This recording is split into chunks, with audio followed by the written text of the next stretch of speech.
Spoštovane, spoštovani, cenjeni strokovnjakinji, v nadaljevanju govornici, arhitektka in arheologinja, spoštovani gostje, gospod župan, podžupan, direktor Koroškega doma starostnikov, člani sveta Koroškega doma starostnikov, spoštovani predstavniki in predstavnice medijev, občinski svetniki, prisrčno dobrodošli na novinarski konferenci, ki jo posvečamo predstavitvi enemu največjih in najtežje pričakovanih projektov v občini Ravne na Koroškem in širše.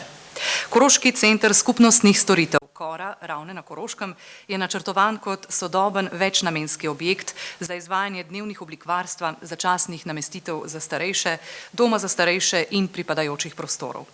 Investicijo se načrtuje tako, da vključuje v optimalni možni meri značilnosti gradnje prostorskih rešitev in uporabljenih materialov, kot jih narekuje potrjena uspešna praksa tako imenovanih domov pete generacije v prostoru Evropske unije. Prostorske rešitve vključujejo v maksimalni meri specifične potrebe starejših in invalidnih oseb, katerim je objekt v 70% namenjen, ter njihovim svojcem in drugim osebam iz njihove osebne socialne mreže. Ostalo so tudi javne površine in notranji namenski prostori, tako za stanovalce kot za zunanje uporabnike. Projekt je iz vidika finančnih virov razdeljen v ločeni dve fazi. Zemljišče za obe fazi investicije je zagotovila občina Ravne na Koroškem, ki je za projekt zagotovila tudi projektno dokumentacijo do gradbenega dovoljenja. Investitor gradnje in upravljavec novega centra starejših bo Koroški dom starostnikov s sedežem v Črnečah, upravlja pa tudi dom starejših občanov v Slovenj Gradcu. Na tem mestu k pozdravni besedi vabim direktorja Koroškega doma starostnikov Črneče, direktorja Srečka Mlačnika, prosim. Hvala za besedo. Gospod župan, spoštovani gostje, dragi prijatelji, vesel sem, da lahko potrdim, da projekt uspešno teče. Prva faza se je že pričela, sicer z nekoliko zamude zaradi arheoloških najdb, ampak o tem nekoliko več kasneje. Za drugo fazo sem 14. decembra z ministrom za delo, družino in socialne zadeve podpisal pogodbo o soinvestiranju v višini 3.500.000 evrov in ta druga faza bo imela še seveda drugo B fazo, ko bomo nekaj sredstev za to fazo pridobili iz integralnega proračuna. Kaj pomenijo te faze? Prva faza, če pogledate to sliko, je grad in tista nizka stavba v ozadju, druga faza pa seveda ta desna stavba, ki je namenjena institucionalnemu varstvu. Jaz sem prepričan, da bomo projekt uspešno izvedli, čeprav je v pogodbi podpisano 25 točk obveznosti upravičenca oziroma investitorja in 10 točk, ki se tičejo kontrole, ampak mislim, da ekipa, ki bo na projektu delala, je garant za uspešno izvedbo, katere končni datum je 1.1.2023. Hkrati pa je prav, da vas obvestim, da se bo del projekta, ne imenovan KORA, ampak del projekta, v okviru te kohezijske sheme izvajal tudi v Črnečah, kjer bomo izvedli rekonstrukcijo doma, kjer bomo seveda vse večposteljne sobe spremenili v eno- in dvoposteljne sobe. Višek 25 postelj pa je ta druga A faza.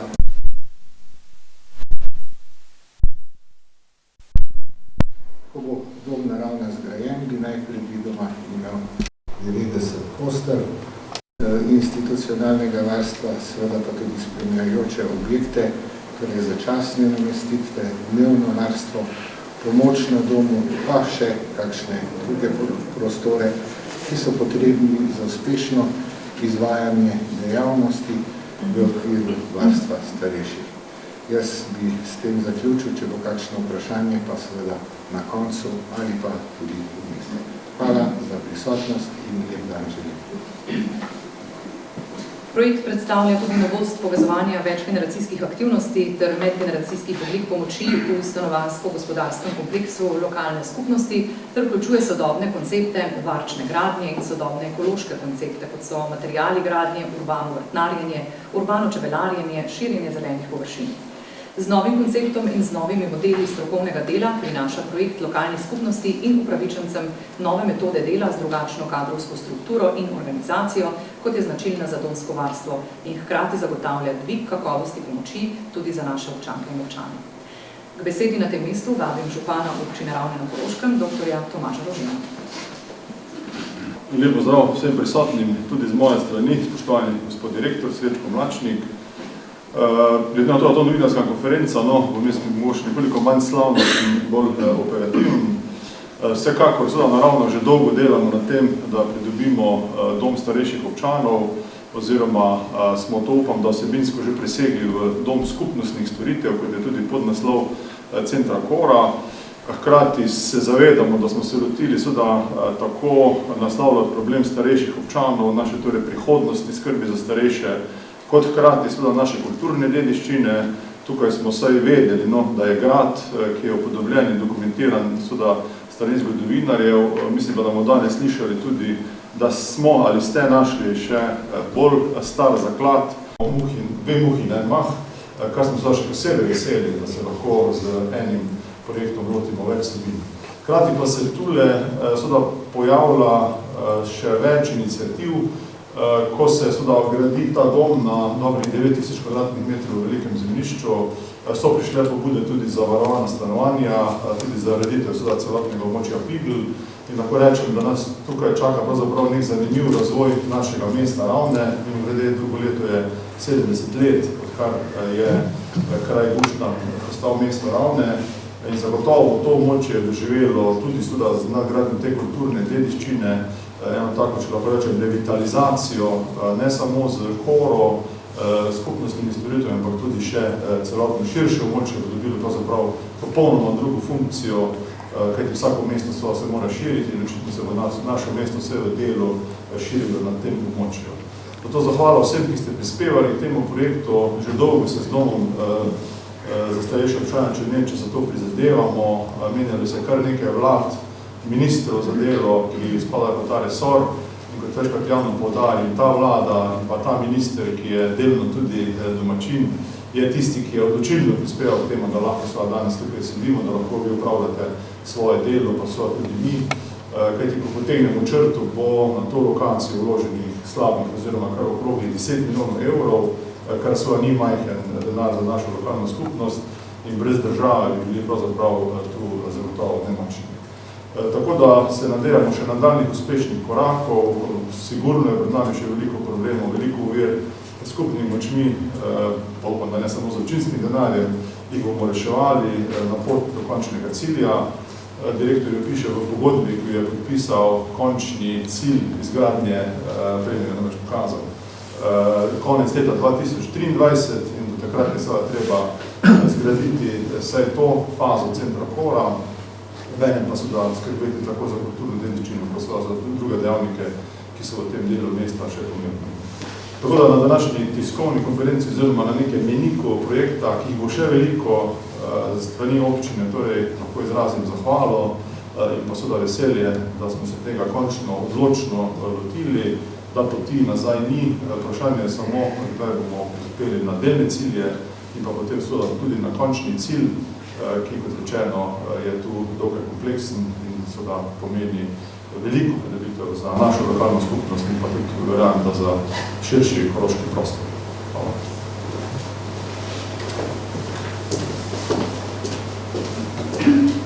Hvala tudi vam. Dovolite še nekaj besed o samem delu na projektu Kora.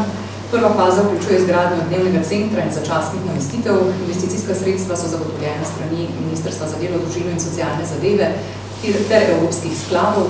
Sestavni del prve faze je prenova dvorca Javornik s predvidenimi prostori za upravo in dnevnega centra za starejše ter ostali pomočni prostori. Dvorcu Javornik bo v prvi fazi dodan prizidek, kjer bodo prostori začasnih namestitev in skupni prostor za dnevno druženje. V sredo 6.10. letošnjega leta je bila podpisana pogodba med investitorjem, torej Koroškim domom starostnikov Črneče in izvajalcem gradnje podjetjem SGP Kograd IGM ZOD DOO za prvi sklop del, to je prizidavo Centra starejših kora v dvorcu Javornik.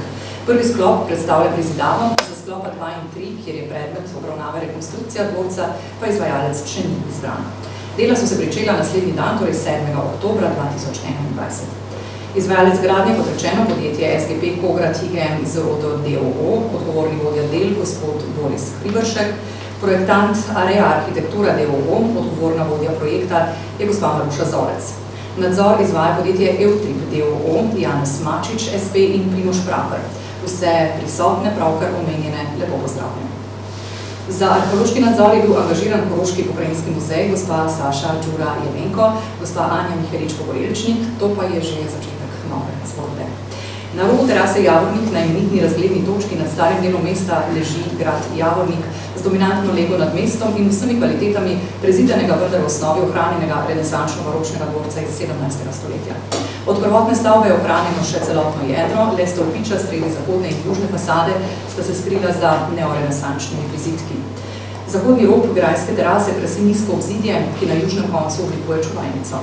Spremembe dvorca v romantičen slog izvirajo iz leta 1910. V tem času so na trški strani dvorca naredili reprezentančno fasado in v pritličju so ohranjene križne grebenaste arkade. Dvorec je bil zgrajen v drugi četrtini 16.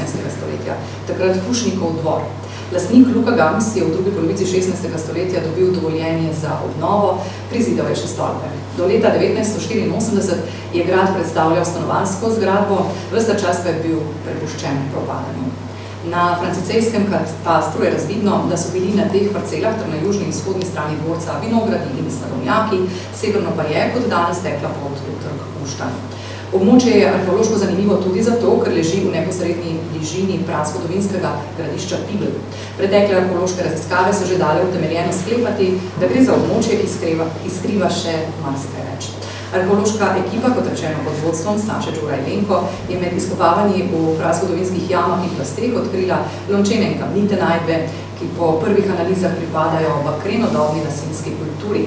Kaj natanko to pomeni in kaj oziroma kako pomembna odkritja to pravzaprav so, bomo slišali tudi danes iz prve roke. Zato bom besedo v nadaljevanju predala torej strokovnjakinjama, pa kot mi je znano, bomo šli po vrstnem redu od zadaj naprej, torej najprej bomo pogledali v prihodnost, zato bomo najprej besedo predali arhitektki, spoštovani gospe Maruši Zorec, ki nam bo predstavila torej pogled naprej. Prosim za Zorec. Zdaj, kar nekaj let, da so bila že različna prizadevanja, da bi za dvorec Javornik se našle primerne vsebine od enih privatnih iniciativ, ki bi verjetno manj gledala na to, da mora dediščina biti dostopna čim bolj javnosti, do v bistvu te zadnje, ki se mi zdi, da je našla prav pravi namen, da bo dvorec dobil neko novo življenje, morda novo življenje, ki si ga glede na svoje arhitekturne kvalitete res zasluži. Same zgodovine tiče je bilo že kar nekaj povedano. Dejstvo pa je, da se mi zdi tudi ta odločitev občine pravzaprav zelo lepa in kaj ne rečem, po svoje zelo humana, ne glede na to, kar se dogaja pri nas in po celem svetu v zvezi s to epidemijo in skrbjo za starejše, ki so pravzaprav bili najbolj ranljiva skupina v tem času. Se mi zdi pravzaprav tudi na splošno odgovornost naše družbe do starejših in ranljivih skupin nekaj, kar lahko naredimo dobrega v tem svetu. Verjamem v starost, moj prijatelj, delati in postarati se, to je tisto, kar od nas pričakuje življenje, ampak preživeti starost pravzaprav na čim bolj kvaliteten način je na nek način odgovornost vseh nas, da je nekaj tisto, kar po svoje lahko damo družbi. Tudi mi kot arhitekti pogosto se sprašujemo o tem, je to, da delamo za kapital, v bistvu res tisto pravo, lahko naredimo tudi za ta naš svet res nekaj dobrega. No? In smo hvaležni, da smo lahko del enega takega projekta, ki morda za Ravne, za širšo okolico in za ranljive skupine lahko naredi nekaj dobrega, obenem pa skozi to pomaga tudi rešiti eno kulturno dediščino, ki je pomemben del identitete tega prostora. Zdaj, sam dvorec se nahaja pravzaprav pozicionirano zelo lepo, veliko lepše kot celo sam grad Ravne, ki je odmaknen od naselja. Ta dvorec zelo komunicira s samim trškim jedrom danjega guštanja in je pa na nek način v zelo slabem stanju. Tukaj vidite kar nekaj posnetkov iz časa v jeseni. Sam dvorec ima izjemno lepe arhitekturne kvalitete, predvsem so pa te povezane z njegovo izpostavljeno lego, topografsko lego na robu, tega grebena, ki gleda in komunicira z samim naseljem. Njegova stranica na vzhodno stran je zaprta, ima samo en izpostavljen portal, potem pa komunicira s tem delom na južno stran, s tem prizidanjem izpostavljenim segmentom, ki se odpira tudi na ta manjši park. Najlepše pa pravzaprav s tem delom, ki se odpira proti mestu. To je ta dodan arkadni hodnik z izpostavljenim rizalitom, ki ponuja možnost in priložnost za vse vsebine, ki se bodo v dvorcu odvijale s temi pogledi in komunikacijo s samim naseljem. Tako da nam se je vsekakor zdelo to eno izhodišče prenove, odčitati te kvalitete, te obstoječe stavbe, ki so še ohranjene in se na njih navezati tako, da jih izpostavimo, da jim omogočimo novo življenje in da vse tisto, kar dodajamo, pravzaprav vse na to logično navezuje in obenem poskuša izkoristiti to lokacijo tudi tako, kot jo izkorišča ta obstoječa stavba. Zdaj, pri tem smo se mi ukvarjali kar z različnimi variantami. Gre za relativno kar velik obseg novega programa, ki se bo odvijal v 3 fazah, kot ste slišali, in ukvarjali smo se s tem, kako novo stavbo priključiti na ta dvorec, da dvorec ohranja neko svojo integriteto, torej svojo pozicijo v prostoru. Zato smo se odločili, da se ta stavba nova glavnina, njena višji del, odmakne od dvorca in da med njo in tem nižjim traktom, ki je prislonjen na severno stranico proti Piglu, ustvarimo eno tako notranje dvorišče.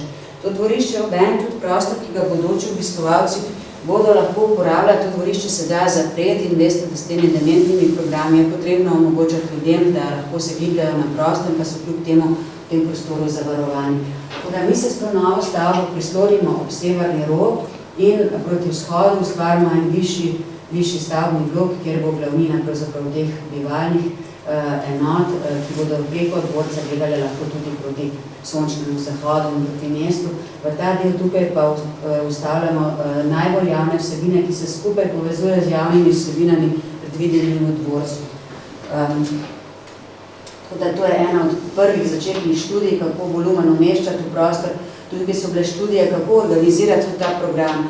Ključno je, in to odločitev res zelo spoštujemo, mi smo se z domom tako v Slovenj-Gradcu in tudi z v bistvu vsemi, ki se ukvarjajo s vsebinami, srečevali in pogovarjali. In gre za ta razmislek, da se bodo nove bivalne enote grupirale v skupine. To so skupine, ki na nek način spominjajo na življenje v družini. To so skupine, kjer se vse odvija okrog bivalnega prostora, ene kuhinje, jedilnice in okrog tega so nanizane sobe. In skupaj te vsi oskrbovanci živijo v tem dnevnem bivalnem prostoru, niso v svojih sobah, in se skozi to v tem bivalnem prostoru, kjer se kuha, je, kjer se ukvarjajo pravzaprav s temi različnimi dejavnostmi, ustvarja en vtis doma, kot so ga pač imeli pri sebi doma. To so še ene variante razvoja teh volumnov in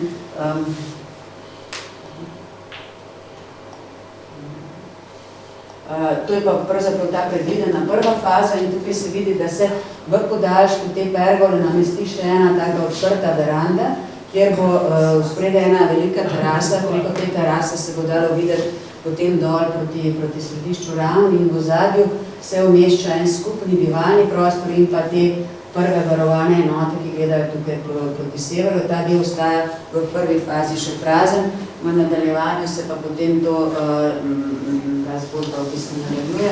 Tukaj vidimo malo organizacijo v bistvu tega prve faze, to je predvideno parkirišče, vstop na ploščad, preko katere se vstopa skozi glavni vhod v prostor dvorca. V dvorcu je umeščena v tem srednjem delu kavarna, ki se bo odpirala s pogledom na to teraso. Iz tega dela desno pa se vstopa v recepcijo in preko recepcije v skupni javni prostor, skupaj s kuhinjo in bivalnimi enotami teh varovanih enot, ki se nahajajo v tem delu, z prostom za počitek in s sobami z 18 ležišči se potem preko te verande odpirajo proti mestu. tega. No, to je pogled, zdaj na to, tukaj se vidi v bistvu, da ta arhitekturna govorica nekako sledi logiki tega, s tem, da je dvorec še vedno nekako v prvem planu in ta arhitektura v drugem, s tem pridobimo tukaj spredaj pred tem nadkritim delom eno večjo odprto teraso. Tako da obiskovalci, ki bodo prišli sem, tukaj bo ena manjša knjižnica, prostor za delo tudi otrok, kavarniški program, se bodo lahko potem skupaj povezovali preko te terase in tukaj opazovali recimo sončni zahod. Mi smo delali ta dom na nek način z eno vizijo, kako bi si mi želeli preživeti starost, kolikor bo treba, da bomo tukaj stali. Jaz mislim, da moramo vsi gledati na to, da za naše starejše skrbimo tako, kot bi pripravili te pogoje tudi zase. No. Tako da smo se trudili narediti po svoje najboljše, kar znamo. To je recimo en prikaz sobe, kako bi izgledala. Večinoma so sobe 1 do 2 posteljne, to je tudi en standard, ki ga počnejo danes v tujini in glede na tudi te razmere, kakršne so, zagotavljajo tudi določeno mero možne izolacije. Tukaj recimo je pogled iz te sobe, kjer se vidi recimo v zadnji dvorec, pogled na ravne, ta trakt, ki ga zdaj mislim, da so več ni, potem je ta del še s tem ležiščem, z eno nizko polico, kjer imajo lahko skrbovanci svoje rože, nekaj osebnih predmetov, ki jih prinesejo sabo, da si ustvarijo tukaj vtis svojega domovanja. No.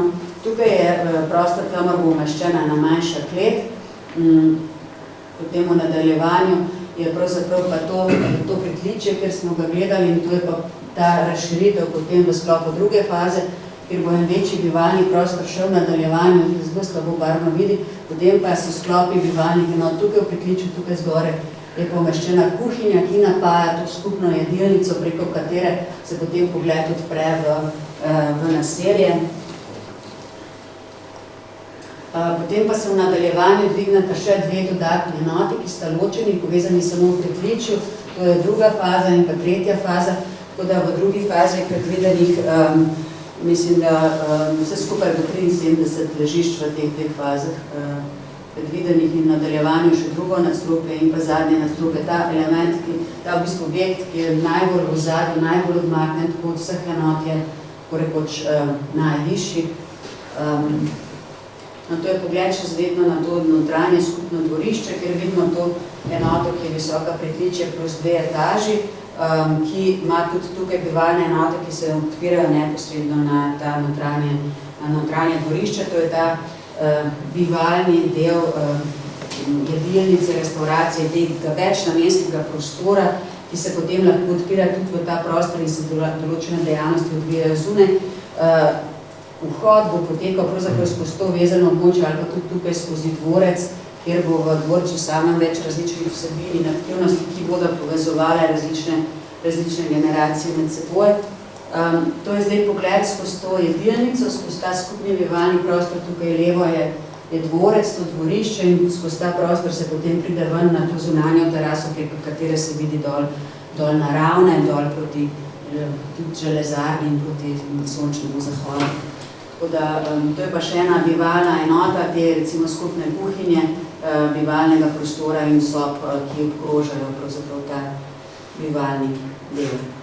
To je nekaj z moje strani, da sem malo predstavljala, kako bi ta stvar izgledala. Jaz upam, da bo tudi delovala, projekt se premika naprej, tako da verjamemo, da se bo kmalu videlo tudi že v prostoru. Hvala lepa. Če ste za, gospa Maruša Zorec, bomo vprašanje umestili na konec, morbitna, tako da boste pripravljeni v nadaljevanju, torej tudi vi, če boste želeli zastaviti kakšno vprašanje, boste strokovnjaki z veseljem odgovorili. Zdaj pa bomo povabila besedi še muzejsko svetnico in arheologinjo iz Koroškega pokrajinskega muzeja, Saša Žura Jelenko, ki pa omogoča in ponuja pogled nazaj, ki je menda prav tako pester in bogat kot to, kar smo videli za prihodnost. Prosim, Saša Žura. Lepo pozdravljeni.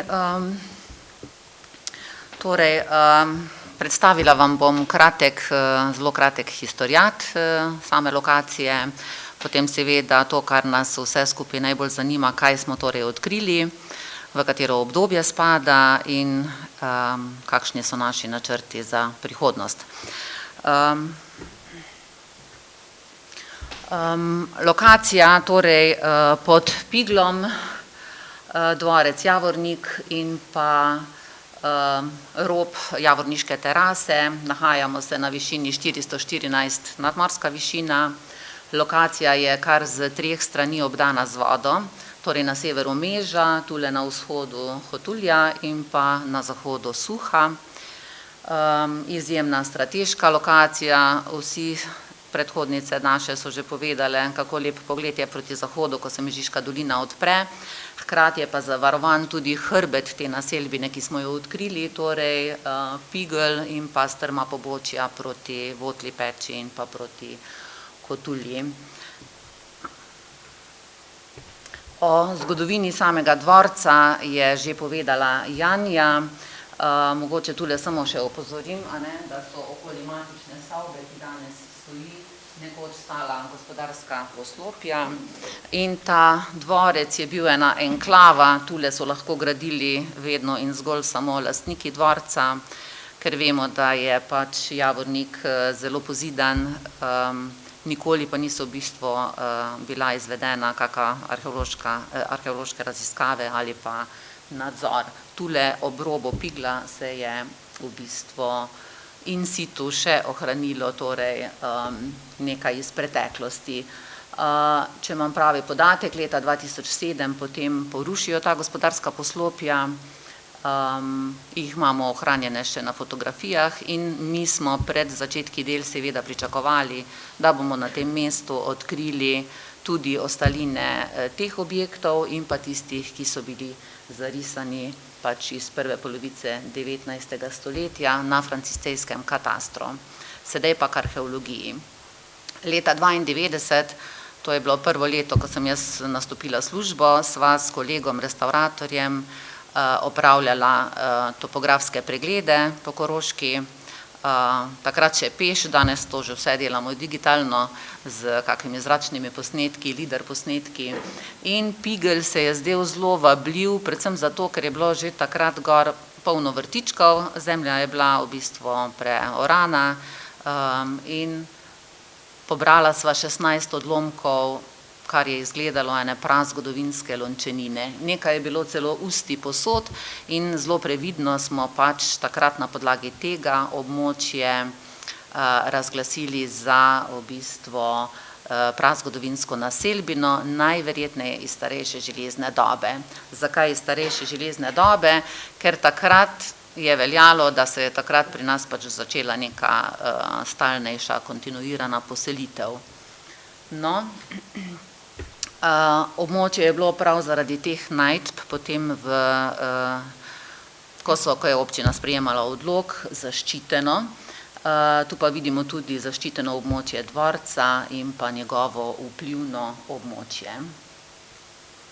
Zdaj, kar se tiče arheoloških raziskav, smo prvič ob dvorcu zakopali leta 2010, ko so delali kanalizacijo in nekaj v vezi z vodohranom na Piglu in tule na zahodni strani dvorca, tule je dvorec in potem po bregu navzdol smo izkopali 2 testna jarka in v njih našli v bistvu nekaj najdb in pa kanal, ki ga vidite na sliki, enopečnat kanal, ki je iz dvorca domnevno pač odvajal neko odpadlo vodo. No, v lanskem letu, torej 2020, pa nas je v bistvu investitor že pozval k sodelovanju. Izkopali smo 5 testnih jarkov. Zakaj? Da bi namreč določili obseg bodočih raziskav, da bi videli, na kakih globinah se najdbe nahajajo in da tudi vidimo, iz katerega obdobja so in če sploh so še ohranjene ostaline. Moram povedati, da smo odkrili, evo, napisala sem 109 najdb, od tega večino novodobnih, recimo 19.–18. stoletje, tamle proti zahodu pa tudi 4 prazgodovinske odlomke lončenine. Ti so izgledali takole, poglejte, zelo skromno, brez okrasa, nič usti in napisali smo poročilo in na zavodu odgovorna konzervatorka je potem določila pač obseg in kaj je treba v nadaljevanju raziskati. No, zdaj smo pa že v letošnjem letu. Moram povedati, da smo bili zelo pozno pozvani k pričetku arheoloških del, začeli smo 13. oktobra, to je pred 2 mesecema in v začetku začeli z strojnimi deli, to pomeni, da je pač bager delal in mi smo nadzorovali, in ko smo prišli do temeljev in ohranjenih zidov objektov, smo potem nadaljevali z ročnim izkopom. Poleg odkritih objektov, kar 6 smo jih našteli, smo odkrili tudi nekaj struktur, na primer spodnji del lončine, peči, domnevno spodnji del enega dimnika, apneno jamo, kopo za žganje apna. V bližini objekta 4, tu zraven smo našli eno tablico, hišno tablico Javornik 11, tako da ta objekt 4 je potem postal Javornik 11, ne?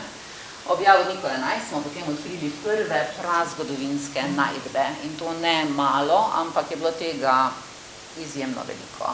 Zato so dela takoj prešla pač v ročni izkop in tule v tem delu potem smo odkrili del prazgodovinske naselbine. V začetku smo namreč mislili, da gre mogoče za erozijo, da je pač iz Pigla, kjer je bilo središče naselbine, ob kakih večjih vodah prineslo skupaj z zemljo.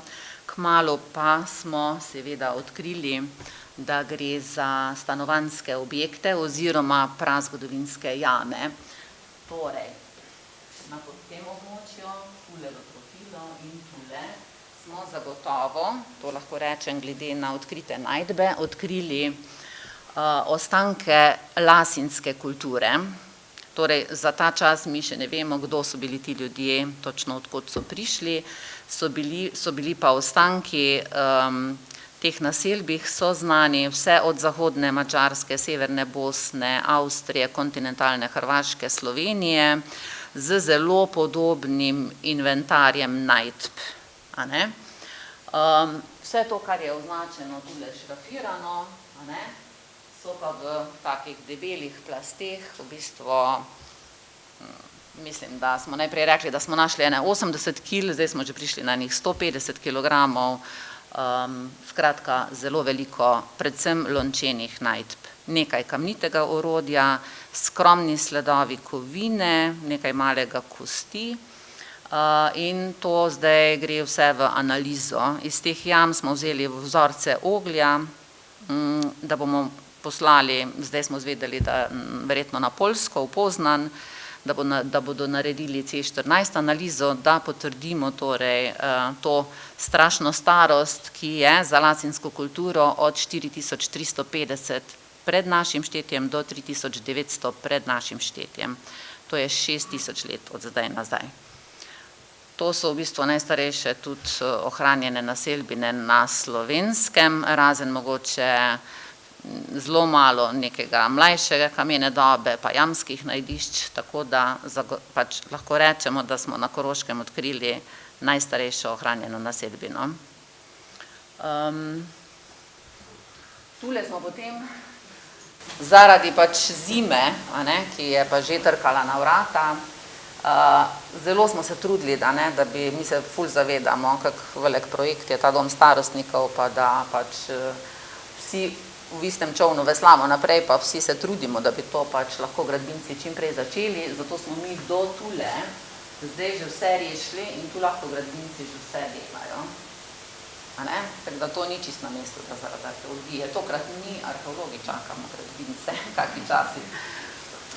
Ta del tule pa res ostaja zdaj za pač prvo lepo vreme, ki bo prišlo. Tu smo skopali strojno še eno globoko sondo in v njej je še cel meter najdb, ki jih še moramo skopati. Tu tudi izvira ena voda, tukaj vidite te ilovice modre, tako da zdaj tam voda kar precej zamaka in stoji, tako da upam, da se bomo tudi tule še pač, da bomo rešili tudi to težavo. Torej, gradbena jama se bo širila še malo proti severu, tu zagotovo še lahko pričakujemo najdbe, proti vzhodu ne vemo, tu pa po vsej verjetnosti pač manj tega prazgodovinskega. Tako potem izgleda dokumentiranje na terenu, vse profile je treba super očistiti, da mi vidimo, kaj je zgoraj, kaj je spodaj, kakšni mlajši vkopi so poškodovali starejše.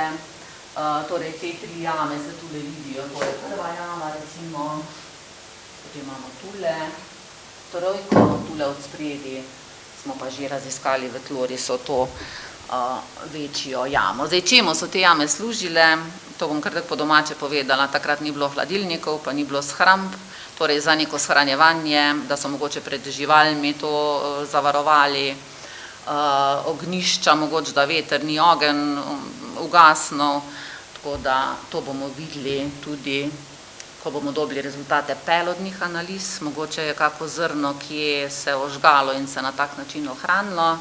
To so že odpeljali na Inštitut za arheologijo. To je ta sonda, v kateri sem rekla, da še cel meter globoko pač smo dokumentirali najdbe.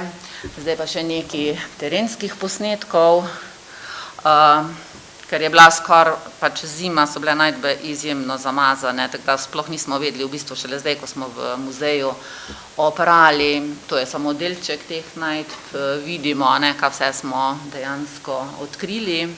Naredili smo tudi že prve risarske rekonstrukcije. Takrat so seveda posode delali vse ročno, brez uporabe lončarskega vremena. Za lasinsko kulturo so tipične oblike in okras, torej kombinacija urezov, ugodov in pa recimo neke lončene zajemalke oziroma žlice s tem tulastim ročajem, do katerega je bilo nasajena palica, potem neke sklede z izlivki. V sredo smo imeli obisk predstojnika Inštituta za arheologijo, ki je tudi povedal, kje približno naj iščemo zdaj te primerjave, torej nekaj na Avstriji, pri nas pa predvsem Zgornje Radvanje pri Mariboru, Brinjeva gora nad Zrečami, potem šolski center na Ptuju so recimo najdišča, ki imajo primerljive najdbe. Nisem pa še povedala, da smo našli tudi izjemno veliko najdb iz srednje bronaste dobe, tudi to je tako staro, da tule na Koroškem še nismo imeli, kar se tiče naselbine. To je pa samo v plasteh, to pa je možno, da je povezano z piglom. Torej, karkoli bomo delali v bodoče na piglu, bo še zanimivo. Bo še zelo zanimivo. Tisto tule je na primer predilna utež, ki so jo uporabljali, ko so volno na palico namotavali. Tu pa še nekaj iz sosednjih hrvaških najdišč, kjer so posode že zlepljene, do tega še mi nismo prišli, ker je pač to zdaj šele, smo še sredi izkopavanj. Lasinska kultura pozna celo stavbe, torej neke lesene kole, ki so kot nek obod in potem ometani z mehko glino, da se je potem to posušilo, da jih je varovalo. In to je to. Kot se kaže, sta bili obe strokovnjakinji tako zelo izčrpni. Hvala lepa. Dovolite torej, da na tej točki zaključim naše formalno druženje. Naj se vam zahvalim za vašo prisotnost, pozornost in za vaš čas. Hvala vsem predstavnikom medijev za zanimanje in da ste naš glas naprej med ljudi, do ljudi in ne dvomim tudi v svet. Spoštovanima gostjama, arhitektki gospe Maruši Zorec in arheologinji Saši Đuri Jelenko, hvala za vse posredovane informacije in vpogled v to izjemno delo, ki ga opravljata vsaka na svojem področju, vsaka svojo ekipo. Spoštovani, naj vam za konec, ali pa bolje rečeno, na mesto konca, zaželim lepe in mirne praznike, uspešen skok v letu, ki prihaja, predvsem pa obilo zdravja, svojih zmag, pristne bližine in najpomembneje dobrega počutja v lastni koži. Vse dobro in nasvidenje, upamo v letu, ki prihaja, vse pogosteje tudi na podobno bogatih druženjih, kot je bilo to današnje. Srečno.